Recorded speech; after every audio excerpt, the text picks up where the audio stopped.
Good evening, church. If you have your Bibles, if you're open to Psalm 46. Thank you so much for your prayers. I enjoyed the lectureship very much. When I was finished, I looked down last night as I visited with the elders. I had put on 900 miles since Sunday. So it was a nice trip. Got to eat with Jenny's mom. She invited me to sit down with them even. And I felt like I was at home, such a wonderful family.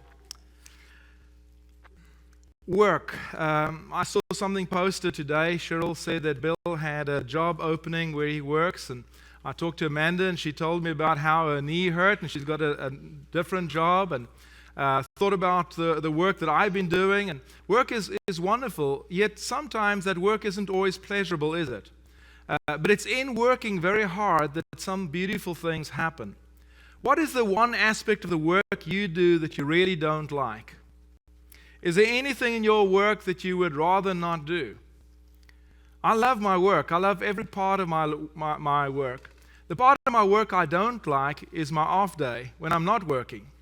Because on that day, I decided I would do something that I really did not enjoy to show my wife how much I love her. I do the washing. And what good can come out of doing washing, right? Every week, the same things. You've got to sort it out, locks, lights, go through all the pockets, and every now and then you miss a Kleenex, and it's all over the place. And well, I've gotten pretty good with experience because I don't like to do the cleanup. When I opened the dryer this time round, after having completed everything, and the white was the last thing, guess what I found in the washing? A pen. But it wasn't this pen. If it was this pen, I would have had a problem. It was a silver pen, a bullet pen that an insurance company guy gave me for helping with some thing to raise funds for poor children in our area for food. And it had on the one side a tip where you could write on one of these things, and on the other side there was a light. And I opened the dryer, and guess what I see? Even after the washing is finished, the dryer is finished, I see this light going around. I felt so good, In the work, in the middle of the work, would I ever find something I really, really enjoyed? And sure enough, there it was. Well, when it comes to the work that we do, it's when we do the work that God wants us to do that we see something really wonderful. And the work that I'm talking about right now is worship. Worship is a work. When we come together here and we are singing together, it's not just the song leader, it's every one of us. And it means nothing if we don't put energy into it, if we don't think what we were singing. The first song, what was it? Something about sending a light. So I thought, well, I can tell people about the light, right? So there we go. Work is the next one. Oh, I can talk to you about working in light. You see, you've got to be engaged in what's happening, and it becomes so much more meaningful. It becomes part of who you are. The prayers, so much more meaningful if you are engaged with those prayers. Think about the prayers. And when something is mentioned and you know something more about it, pray about that. Or if something's going on in your life, like my sister had surgery today, and it may not be mentioned, well, that will also go into the prayers. It means so much if you're part of it, if you're collectively working with worship. The giving, the Lord's Supper, every aspect of it has to be our energy in it. When the sermon is being preached, it's easy to be a lazy listener, but if you're an active listener, you get so much more out of it. Don't listen for what the preacher is saying. The preacher is giving you words. What is God saying? What is He doing to your mind with those words? When it comes to worship, there are three words that we find out to describe worship. The first one is shachna, or shachah, sorry. And shachah is the Hebrew word that means to depress or to bow down or prostrate. The Greek word proskuneo, and there's a latereo and others also, but proskuneo is mentioned more than the others. Also, the Hebrew's got more than one word. That one's just mentioned more. Proskuneo means to kiss, to bow down towards. When you come to the English word worship, it means to be worthy. So when you think about all of this, you realize worship is something that you have to become worthy of, but it's also who initiates the worship. And in my case, when I looked at that tumble dryer and I looked at the light, who initiated that? I didn't initiate that. That light was there. It had clicked on automatically, but immediately my soul responds to it, and I'm thinking, this little light of mine, But it came from somewhere else. It didn't come from me. And when it comes to worship, it's something that comes from God as well. And so we can look at Exodus chapter 3, and we can see Moses in Exodus 3 verse 5. We hear these words, "Do not come near. Take your sandals off your feet, for the place on which you are standing is holy ground." So God initiates worship, and He's doing it through the songs that's being sung. He's doing it through the prayers. He's doing it through this Lord's Supper that's being served. He initiates this. The very reason we come together is because of the death of Christ. And so it's initiated from Him. We in turn have to respond. If we don't, then what is our worship? If we're not responding to what's going on, what is our worship? It's dry. It's meaningless.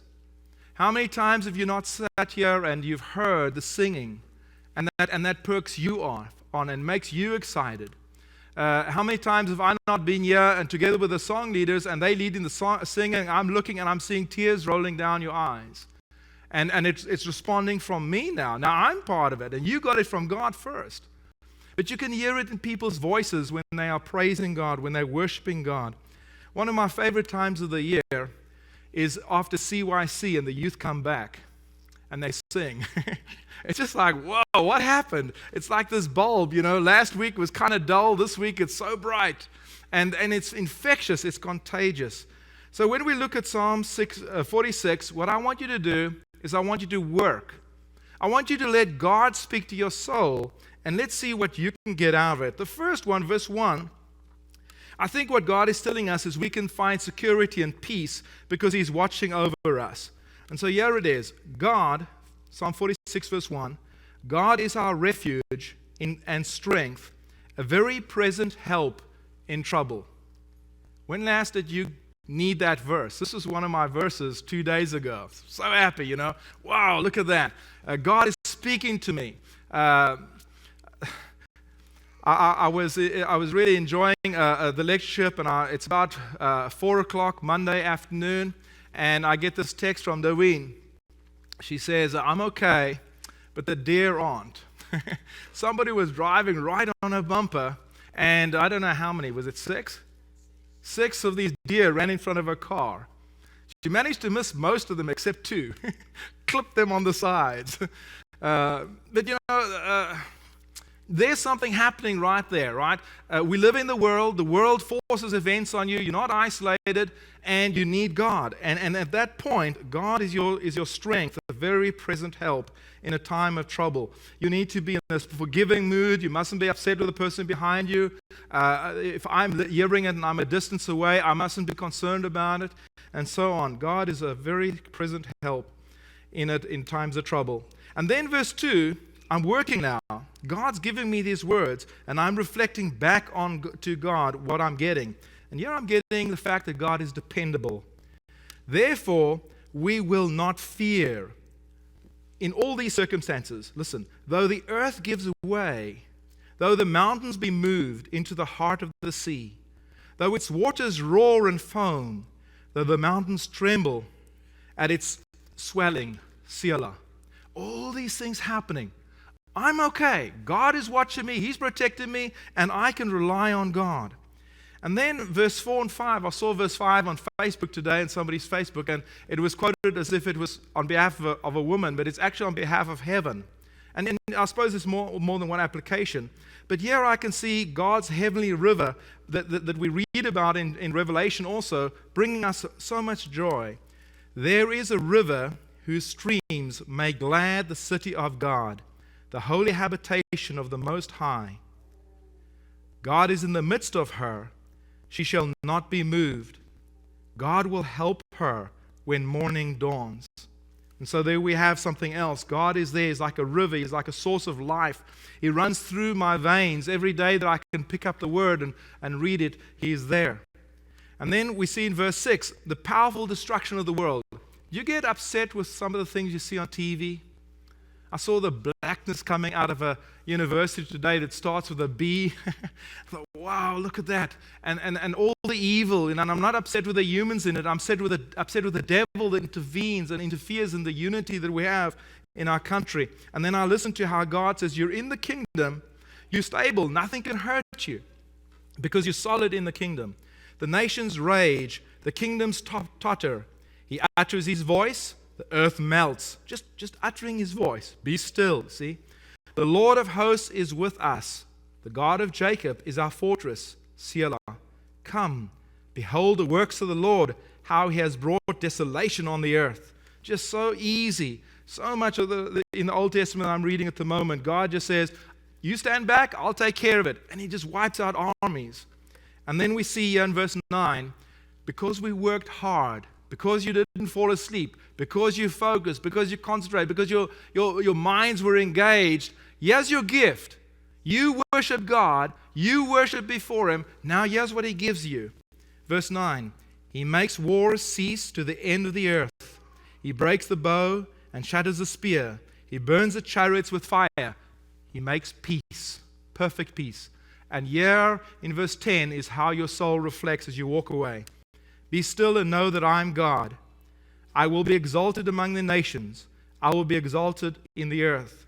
The Lord of hosts is with us. The God of Jacob is our fortress. Selah. Today we have computers around us all the time. We struggle to break away, but God is saying to us, you can. This is yours. This is your gift. I'm wanting to give you this. We're in front of a very, very scary and awesome and fierce God. He's always there. How many times have you been on a dentist's chair and the dentist said something to you that didn't make sense? Like maybe you're going to have a root canal and he says, just relax. Right? Well, how do you relax at that point, right? Well, this is where we find ourselves in this world. We're on this dentist chair and these things are happening and God is saying to us, relax. It's going to be okay. If you want to accept the invitation today, God is telling you no matter what's going on, at least this is what I'm getting, no matter what's going on, he's there. I don't have to worry. He's always with me. If you want to be subject to the gospel invitation, starting your gospel journey with God by dying with Jesus, being buried with Jesus, resurrecting to walk a new life, or if you just need the prayers of the church to find comfort and solace in your soul again, please come forward, accept this invitation right now as together we stand and sing.